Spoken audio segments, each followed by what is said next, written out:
I was a young mother at 16, so I started taking off and taking care of people when I was still a child, and I'm a caretaker by nature, and that's continued into adulthood.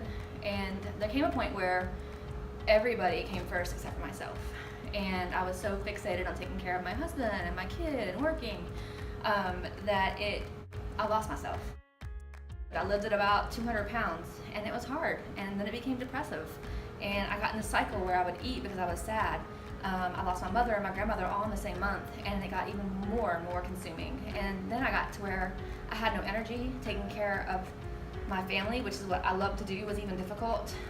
Even getting out of bed was hard. So I would push myself to go to work, and I would push myself to take care of the kids, and I would get back in bed and repeat the day the next day. Eat, sleep, take care of people, but never myself.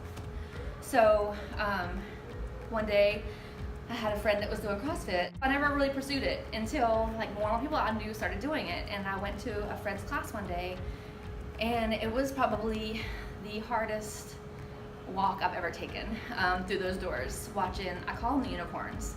All the unicorns doing all the sunshiny things, swinging from rings, doing pull-ups, doing push-ups, sweat glistening off their perfect bodies. And here I was, over 200 pounds, 34 years old, so I wasn't a spring chicken.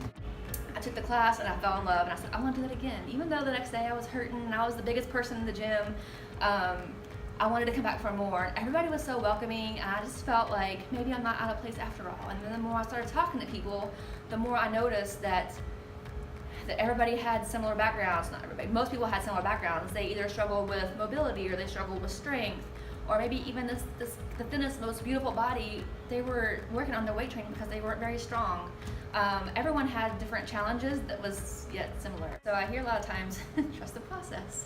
And even though it's really, really frustrating and you just want to punch somebody in the face when they say that, and we've been trusting the process for so long, it's really helped me to kind of go back in my logs and see, like, I've trusted the process whether I knew it or not, because I keep continuing to come every time I can. And then usually I'm here 4 to 5 days a week at noon classes. So my progress has been multifaceted. I don't think there's anything that I haven't progressed on, except for pull-ups, but I'm getting closer.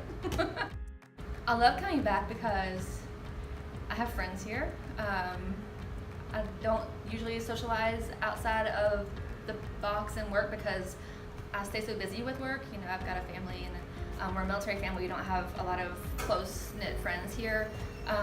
So this is where my people hang. So whenever I come, you know, people, if you had a bad day like today, I wasn't going to come, but now I'm glad I did, because I get to do this video and tell everybody my story. But I was able to see people that I haven't seen in about a week, so it's nice to come back and connect. And then also, when I leave here, I have to remember when I'm having my hard days or I don't want to come, when I leave, I feel so much better. If I can do it, anybody can. I was 37 walking into CrossFit, 200 pounds.